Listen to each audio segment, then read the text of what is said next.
श्री रामचरितमानस में इसमें 5 स्तर बताए गए हैं। तो सबसे पहले है ये स्थूल शरीर, इसके ऊपर है इंद्रियां, इंद्रियों के ऊपर है मन, मन के ऊपर है बुद्धि और बुद्धि के ऊपर है अहम। और यही 5 चक्र हैं। नीचे मूलाधार, मणिपुर, अनाहत, आज्ञा और सहस्रार। अष्टांग योग में 8 चक्र हैं, श्री रामचरितमानस में 5 बताए गए हैं। पांचों स्तर पे, चाहे शरीर हो, चाहे इंद्रिय हो, चाहे मन हो, चाहे बुद्धि हो और चाहे अहम हो, हम लोगों ने पीछे डिस्कशन किया था कि किस तरीके से हम लोग रावण का एक्सपीरियंस करते हैं अपने इन 5 स्तरों के ऊपर। रावण मतलब जो दुख देता है। शरीर के स्तर में बीमारियां हैं, वो दुख देती हैं, ये रावण का एक्सपीरियंस है। शरीर के ऊपर इंद्रियां हैं, हाथ पांव हैं, थके रहते हैं, थकावट रहती है, दर्द बना रहता है, ये दुख है, ये रावण का एक्सपीरियंस है। मन में तमाम तरह की चिंताएं लगी रहती हैं, फ्यूचर की एक अनप्रिडिक्टेबिलिटी घेरे रहती है, ये दुख है, ये रावण का एक्सपीरियंस है। बुद्धि में अगर कोई ज़रा सा कुछ बुरा कह देता है तो गुस्सा आ जाता है, ये दुख है, ये रावण का एक्सपीरियंस है। और ऐसे अहम के स्तर पर अगर कोई परिवारजन छोड़ के चला जाए तो उसके जाने पे सालों साल वियोग लगता है, ये भी एक दुख है। तो ये रावण को हम एक्सपीरियंस करते हैं अपनी 24 घंटे की लाइफ में। आज हम बात करते हैं रावण के ऑपोजिट। एक तो है कि हम क्या एक्सपीरियंस कर रहे हैं, हम रावण को एक्सपीरियंस कर रहे हैं। और आज हम बात करते हैं कि डिजायर क्या है, हम क्या एक्सपीरियंस करना चाहते हैं अपनी लाइफ में। हम में से कोई भी दुख तो नहीं एक्सपीरियंस करना चाहता, ये तो कोई नहीं चाहता कि हम बीमार बने रहें हमेशा, कोई नहीं चाहता कि मन में चिंताएं बनी रहें। तो दुख एक ऐसा एक्सपीरियंस है कि चाहता कोई नहीं है, लेकिन वो आ जाता है, और आता है तो फिर जाने का नाम नहीं लेता। डिजायर किस चीज की है? डिजायर सुख की है।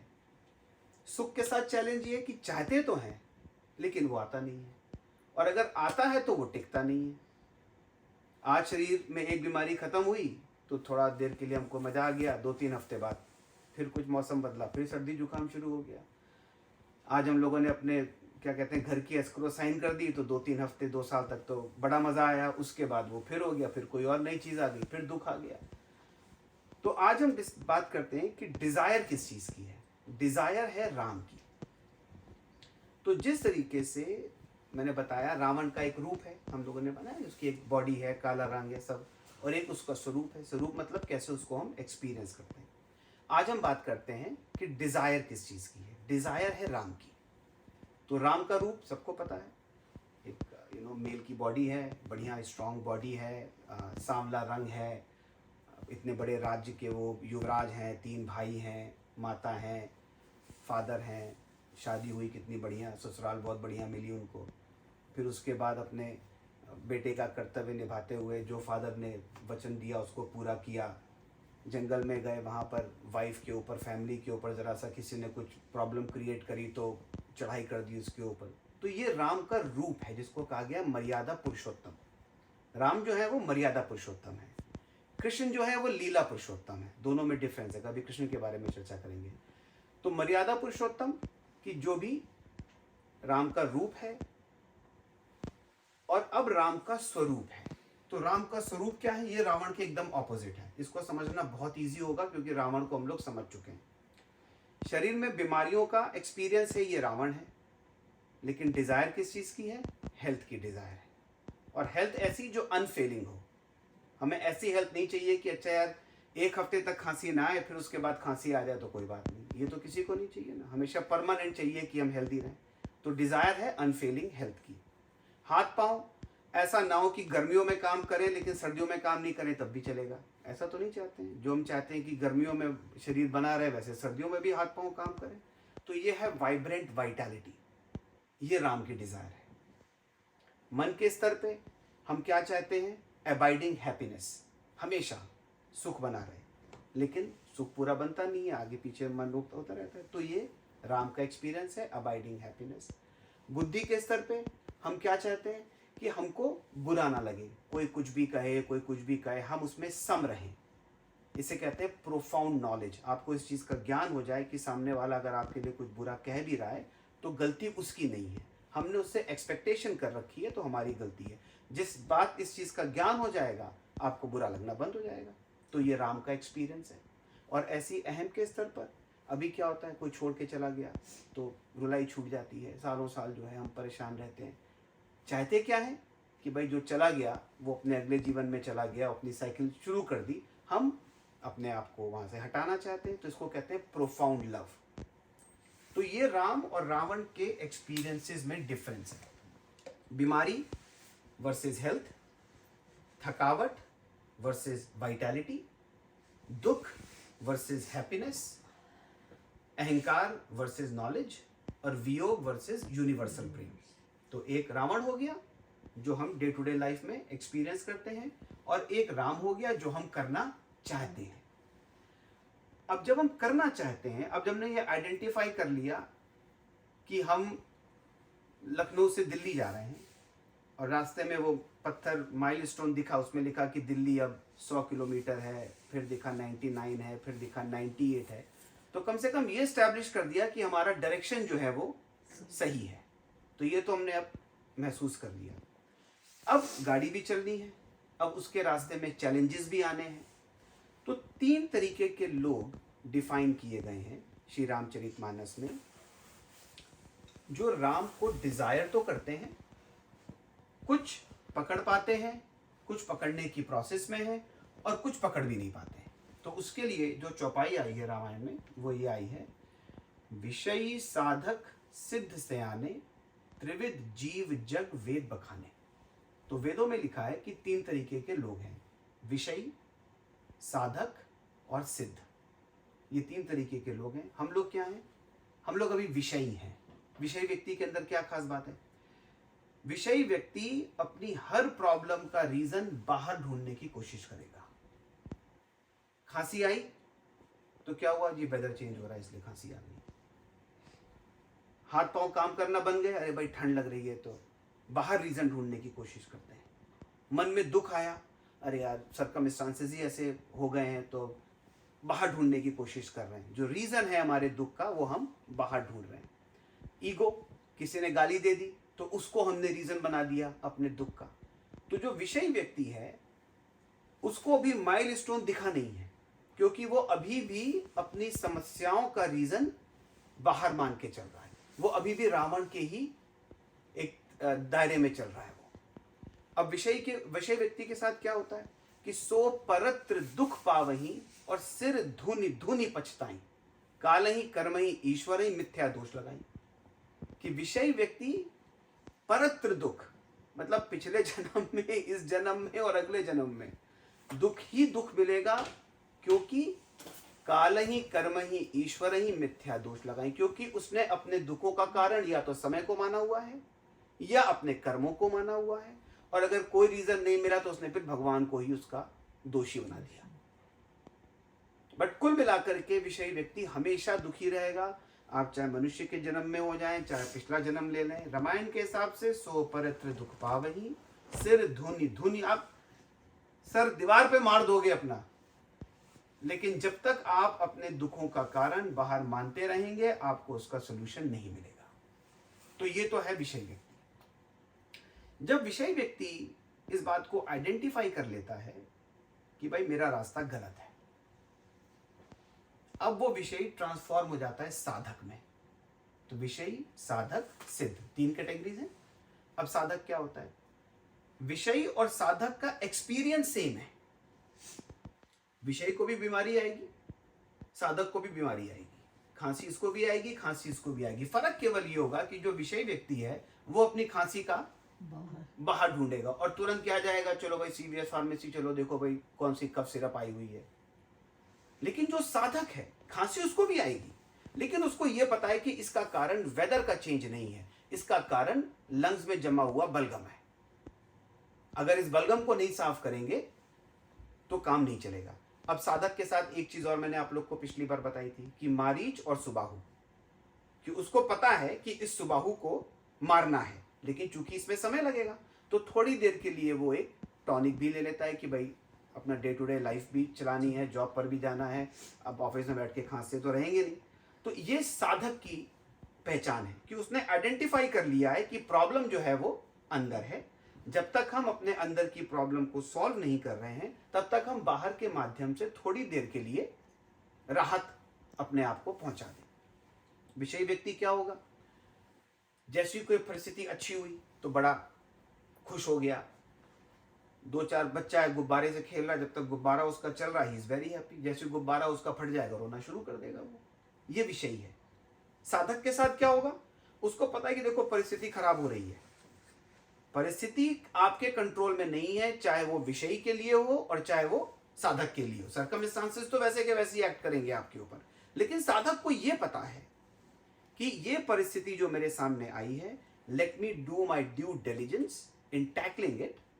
आपको उससे भागना नहीं है। जो भी विषम परिस्थिति आई है आपकी लाइफ में, प्रॉब्लम्स हैं, फैमिली है, दोस्त यार हैं, बिजनेस नौकरी सब चल रहा है, आपको टैकल करना है जो भी आपकी काबिलियत है, लेकिन अपने आप को उस सर्कमस्टांसेस के रिजल्ट से अटैच नहीं करना है। ये साधक की पहचान है, क्योंकि रिजल्ट से अटैच करेंगे दुख तब आएगा।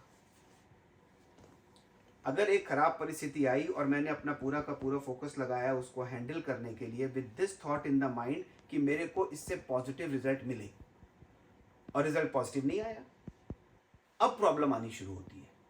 लेकिन जो साधक है वो कहेगा भगवान आपने एक विषम परिस्थिति मेरे आगे रखी है, I will do my best, but that is all that I can do. अब उसका होना क्या है, उससे क्या रिजल्ट आना है, इस पे मेरा कंट्रोल नहीं है। और आप देखेंगे कि अब आपको उतना खराब परिस्थितियों का फर्क नहीं पड़ेगा। ऐसी कोई अच्छे सर्कमस्टांसेस हुए तो विषय व्यक्ति गोता लगाता जाएगा उसमें, हम बहुत टाइम तक खुश हो जाते हैं अगर हमारे साथ कोई अच्छा हो गया तो।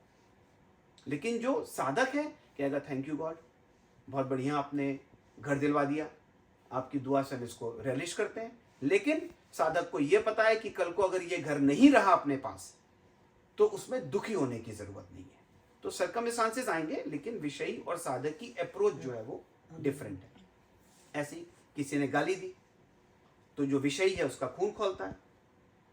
सुमेश भाई सत्संग करते हैं, 4 लोग वाह वाह कर देते हैं, एकदम सीना जो है वो कुप्पा हो जाता है फूल करके। 4 लोग वीडियो देखते हैं, अरे बड़ा अच्छा लगा आपसे सुन करके, 2-4 लोग का फोन आ गया तो क्या है कि एकदम पंप अप हो गए अंदर से। और यही अगर घर के बाहर निकले और किसी ने गाली दे दी तो देखो फिर हम वो व्यक्ति ढूंढते हैं जो हमारे साथ उसको कोहेरेंट करे कि हाँ भाई तुम भी गलत हो, तो उसने तो गलत किया, ये तो है वो, अब वो व्यक्ति मेरा बड़ा अच्छा दोस्त हो जाता है वो। तो जो विषयी है वो दाएं बाएं हो रहा है, वो कुछ अच्छी बात हो गई तो हम बहुत ज्यादा खुश हो रहे हैं, जरा सा कुछ बुरा हो गया तो हम बहुत ज्यादा दुखी हो रहे हैं। जो साधक है वो गाली को कंट्रोल नहीं कर सकता है, वो आपके ऊपर कोई माला डाल रहा है उसको कंट्रोल नहीं कर सकता है, लेकिन वो इस बात को कंट्रोल कर सकता है कि तारीफ मिलने पर भगवान को याद करो कि आपकी वजह से ये रिस्पेक्ट मिल रही है, ये प्यार मिल रहा है। और अगर गाली मिल रही है तो भगवान को याद करो कि भगवान आपके माध्यम से इसने मुझे गाली दी, गलती इसकी नहीं है। एक उर्दू में शेर है कि अदा उनकी ना बदलेगी तो फितरत ये हमारी रहेगी, ना वो बदलेंगे ना हम। कि अगर गाली देने वाले की अदा गाली देने की है तो हमारी तो माफ करने की फितरत हो सकती है। मैंने कहीं कहानी पढ़ी थी, वो एक साधु जा रहे थे तो वो बिच्छू आया, पता नहीं बिच्छू था क्या था, वो पानी से निकल के आया, उन्होंने डंक मारा, उन्होंने बिच्छू को लेकर के फिर से पानी में डाल दिया, वो फिर निकल करके आया, फिर डंक मारा, शायद उनकी बात है संत एकनाथ की। तो किसी ने बोला कि आप ये क्या उसको बार बार पानी में, कहता अदा उसकी ना बदलेगी तो फितरत हमारी क्यों बदलेगी। भाई वो अपनी टेंडेंसी पूरी कर रहा है, उसकी टेंडेंसी अगर डंक मारने की है तो ये उसकी टेंडेंसी है, हमारी टेंडेंसी क्या है, ये हमारा कंट्रोल है। तो विषय और साधक में बुद्धि के स्तर पे ये फर्क आ जाएगा कि गाली पढ़ने पर बुरा ना लगे और माला पढ़ने पर आप जो है वो आपका अहंकार जो है वो दंभ में ना चला जाए कहीं। तो ये है डिजायर्ड एक्सपीरियंस। अब धीरे धीरे जो हम लोग 3 तरीके की साधना करते हैं, बॉडी के लेवल पर हम लोग थोड़ा तप की साधना करते हैं कि कैसे अपने अनाज को कंट्रोल किया जाए, फिर उसके ऊपर मेडिटेशन की हम प्रैक्टिस करते हैं, फिर हम शेयरिंग की प्रैक्टिस करते हैं। जैसे जैसे ये साधना लाइफ में और आगे बढ़ेगी, अब हम साधक से सिद्ध की तरफ अपने आप को ट्रांसफर करना शुरू करेंगे। तो सिद्ध को कैसे डिफाइन किया है? सिद्ध के लिए कहा गया है तदात्मानं प्रशांतस्य परमात्मा समाहिता शीतोष्ण सुख दुखेषु तथा माना अपमानेषु। मतलब तदात्मा न प्रशांतस्य, जो प्रशांत मतलब स्थिर रहे, वो परमात्मा में समाहित है। किस किस चीजों में स्थिर रहे? शीतोष्ण, चाहे गर्मी हो चाहे सर्दी हो, चाहे मौसम सर्दी से गर्मी की तरफ जाए और चाहे मौसम सर्दी से गर्मी की तरफ जाए, अगर शरीर पर इसका प्रभाव पड़ना बंद हो गया तो अब चाहे वेदर कुछ भी हो बाहर, अब आपने अपनी हेल्थ अटेन कर ली है। दूसरा क्या है, पहला हो गया शीतोष्ण, ये फिजिकल लेवल पे। उसके बाद है सुख दुखेशु, मेंटल लेवल पे जो हमें अभी बताया सर्कमस्टांसेस में सुख दुख लगता है, जो सुख और दुख में सम हो गया। और तीसरा तथा माना अपमाने हो, बुद्धि के स्तर पे जिसको मान और अपमान। तो देखिए तीनों चीज इस श्लोक में बहुत अच्छे से समझाई गई कि सर्दी गर्मी का फर्क पड़ना बंद हो जाए शरीर के ऊपर, सुख और दुख का फर्क पड़ना बंद हो जाए मन के ऊपर, और मान और अपमान का फर्क पड़ना बंद हो जाए बुद्धि के ऊपर। जिस व्यक्ति में ये तीन समता आ जाए उसके लिए कहा गया है परमात्मा समाहिता। परमात्मा में, तो परमात्मा में समाहित का मतलब ये नहीं है कि हम बैठे हुए हैं हवा में उड़ने लगेंगे या हम गायब हो जाएंगे या कहीं जंगल में चले जाएंगे, ऐसा कुछ नहीं है।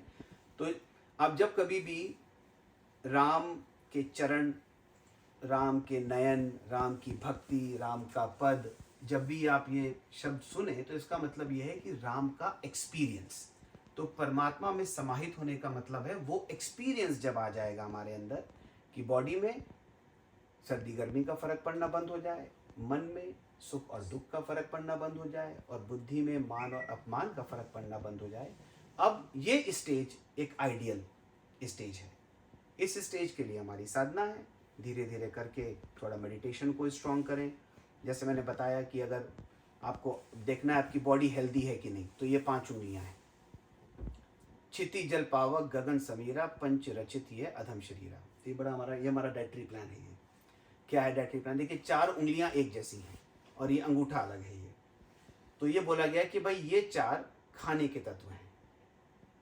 ये धरती तत्व है जिसमें आपके अनाज आते हैं, ये जल तत्व है जिसमें आपकी सब्जियां आती हैं, ये अग्नि तत्व है जिसमें फल आते हैं, और ये वायु तत्व है जिसमें पत्तियां आती हैं, और ये एक आखिरी में ना खाना जिसको हम लोग फास्टिंग कहते हैं।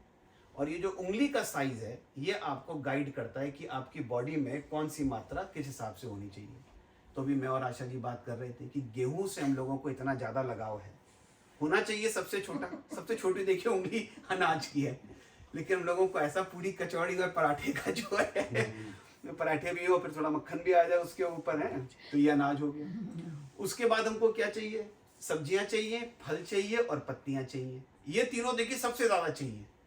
और होता क्या है कि शायद ये तो गायब भी हो जाती है ये बनी रहती है, और ना खाना तो पता नहीं कब होता है कि हम लोग बिना खाए रह सकें। तो खैर एनीवेज, तो ये तो मजाक की बात है, लेकिन जब कभी भी आपको डिसाइड करना हो कि आपकी बॉडी का डाइटरी प्लान क्या है, और आजकल तो हम लोग इतना इंटरमिटेंट फास्टिंग और कार्बलेस डाइट और sugarless, it is all this is carb, अनाज। ये तो शुरू से बताया गया है कि अनाज की उंगली सबसे छोटी उंगली है। हम लोगों ने इतनी रिसर्च कर दी, इतने पैसे खर्च कर दिए, रामायण उठा करके पढ़ लेते तो फ्री में सारा हमको पता चल जाता। तो जब कभी आप 24 घंटे में सोने से पहले आप देख लीजिए भाई कि आपकी बॉडी में आज कौन सा किस परसेंटेज में गया, आपको आइडिया लग जाएगा कि बॉडी फंक्शन से। लोग बोला उसके लिए फिर से बताना, आपने बोला ना। क्षिति जल पावक गगन समीरा। तो क्षिति मतलब अनाज, हाँ। जल मतलब जल तत्व, पावक अग्नि तत्व, वायु, गगन ना खाना, और समीर मतलब वायु। तो जो अनाज है वो जल तत्व है, क्षिति, और जल मतलब आपकी सब्जियां। सब्जियों में देखिए लौकी है, तरोई है, करेला है, जल तत्व है ये। फल जो है वो अग्नि तत्व है क्योंकि वो सूरज की रोशनी से सारे फल पकते हैं, और पत्तियां जो हैं इसमें वायु तत्व है, और गगन मतलब कुछ नहीं खाना, अंगूठा दिखा दिया।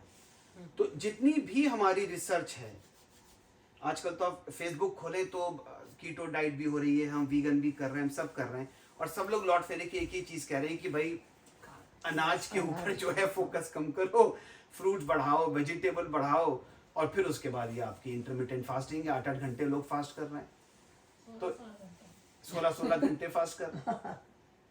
अच्छा वो कर 16-16 घंटे फास्टिंग हो रही है, देखिए वेरी नाइस एक्सपीरियंस। अगली बार इनका एक्सपीरियंस हम लोग शेयर करें एक दूसरे के साथ। बट एनीवेज, तो ये तब की साधना है कि किस तरीके से हम अपनी बॉडी को इस आइडियल फूड सिस्टम में ला सकें, एंड वी विल रियलाइज कि वाकई बीमारियां धीरे धीरे धीरे धीरे करके कम हो जाएंगी। ये तो हो सकता है कि आपकी बॉडी ऐसा लगे कि लूज कर रही है, लेकिन शरीर का जो आपके चेहरे का तेज है, जो आपकी एनर्जी है, जो ऊर्जा है, वो डेफिनेटली इंक्रीज होगी। और कभी चर्चा करेंगे कि मनु और शत्रुपा ने किस तरीके का उपवास किया है रामायण में, और कैसे उन्होंने, जो माँ शत्रुपा हैं, तो मनु जो हैं वो दशरथ का जो पिछला जन्म है वो भगवान मनु है, और जो कौशल्या का पिछला जन्म है वो माँ शत्रुपा है। तो मनु और शत्रुपा ने जब बहुत घोर तप किया तो भगवान ने बोला भाई क्या चाहिए, तो कहते हैं कि आप जैसा बेटा चाहिए। तो भगवान ने कहा मैं अपने जैसा कहाँ ढूंढने जाऊँगा यार, मैं खुद ही आ जाता हूँ। तो फिर भगवान जो है वो कभी भी बताएंगे। तो उसमें माँ शत्रुपा का जो तप है उसमें ये बहुत अच्छे से डिफाइन किया गया है कि पहले तो उन्होंने अनाज को बंद किया, फिर अनाज के बाद फल पर आ गए, सब्जियों पर आ गए, सब्जी बंद करी फल पर आ गए, फल बंद किया जल पर आ गई, और फिर जल बंद किया कुछ टाइम के लिए हवा पर आ गई। इतना घोर तप किया गया, और उसमें यही बोला गया कि बॉडी उनकी ज़रूर पतली होती जा रही है और वजन घटता जा रहा है, लेकिन जो तेज है, जो शरीर की वाइटैलिटी है, जो बॉडी की एनर्जी है, वो कम नहीं हो रही है। तो उसके ऊपर डिस्कस करेंगे कभी। तो ये तप की साधना है। फिर हमारी सुमिरन, जो हम लोग मेडिटेशन की प्रैक्टिस करने की कोशिश करते हैं दिन में कम से कम 3 बार, ये जो हम लोगों ने अभी प्रैक्टिस किया, सुबह दोपहर शाम 15-15 मिनट या 20 मिनट। और फिर उसके बाद जो हमारी शेयरिंग की है कि जो भी हमको मिला है, जिस जान की वजह से हमको मिला है, अगर हमने उसका शेयर उसको नहीं दिया तो वो जब निकल जाएगी तो फिर हम किसी काम के नहीं रहेंगे। तो जब ये साधना विषयी को पता चलती है और वो सोचता है कि हाँ भाई रावण का एक्सपीरियंस कर रहा हूँ, लेकिन राम का एक्सपीरियंस करना चाहता हूँ। कई लोग ऐसे होते कहते नहीं यार हम जो है उसी में हम खुश हैं, तो बहुत बढ़िया बात है, आप उसमें खुश रहें। तो फिर लाइक आई सेड कि फिर then we are just another civilised animal. वो भी अपना सुबह जा रहा है, बच्चों के लिए राशन पानी इकट्ठा कर रहा है, हम भी वही कर रहे हैं। हम जरा घर में रह रहे हैं, अच्छे कपड़े पहन रहे हैं, उसमें हमें कोई फ़र्क नहीं है, बट एनीवे वो उनकी चॉइस है। लेकिन अगर कोई व्यक्ति ये कहता है कि नहीं भाई बड़े भाग मानुष तन पावा, सुर दुर्लभ सब ग्रंथन गावा, कि बड़ी मुश्किल से अगर ये मनुष्य का जीवन मिला है तो इसको eat drink and B Mary में तो वेस्ट नहीं करें, कॉन्शियसनेस को थोड़ा ऊपर करते हैं। अब वो व्यक्ति विषयी से साधक बनेगा, फिर उसकी तपस्या होगी, फिर वो सिद्ध बनेगा। और आखिरी में I will conclude with this कि राम नाम को अंक है, सब साधन है सून, अंक गए कछु हाथ नहीं, अंक रहे 10 गुण। क्या बढ़िया कहते हैं तुलसीदास जी। क्या आप एक नंबर इमेजिन करें, जैसे 10 लिखते हैं ना, 1 and 0, उसकी वैल्यू कोई बोलेगा क्या भाई इसकी फेस वैल्यू है, तो इसकी फेस वैल्यू 10 है। अब आप एक 0 के आगे एक और 0 लगा दीजिए, तो 10 गुण 10 टाइम्स बढ़ गया। एक और 0 लगा दीजिए, 10 टाइम्स बढ़ गया। और अब ये 1 हटा दीजिए, तो राम नाम को अंक है। ये जो 1 दिख रहा है ये भगवान का नाम है।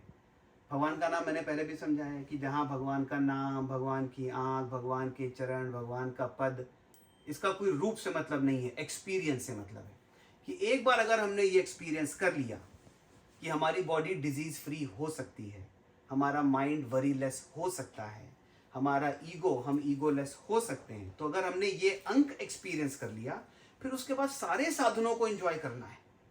राम नाम को अंक है, सब साधन, ये साधन है। ये बड़ा घर हो, खूब अच्छा घर हो, खूब पैसे कमाए, बढ़िया कपड़े पहने, बच्चों को खूब एजुकेशन दें, खूब जेवर हो, पैसे हो, बैंक बैलेंस हो, खूब हो हमारे पास, किसी भी चीज की कमी नहीं होनी चाहिए।